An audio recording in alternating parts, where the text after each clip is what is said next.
दोस्तों, बहुत से लोगों का यह मानना है कि बंदर लालची होते हैं।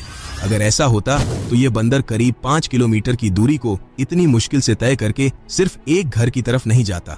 दोस्तों, इस बंदर के जाने का दृश्य ही बताता है कि यह बंदर बहुत उत्सुक है।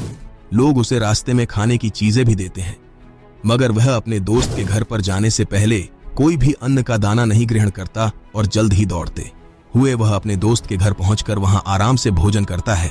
दोस्तों, यह बंदर इस खाने को खाने के लिए प्रतिदिन मीलों की दूरी तय करता है। दोस्तों, दुनिया भर में मंकी की लगभग 260 प्रजाति पाई जाती है, जिनमें से सिर्फ 10 प्रजाति हमारे इंडिया में पाई जाती है। दोस्तों, 2021 में दिल्ली मेट्रो में एक बंदर दिखाई दिया, जिसे देखकर लोग बहुत हैरान थे और कुछ लोग तो डर गए। ये बंदर कभी टहलता हुआ दिखाई दिया तो कभी लोगों के पास। दरअसल दोस्तों, इस बंदर ने लोगों को कुछ नुकसान नहीं पहुंचाया और बाद में अगले स्टेशन पर उतर गया।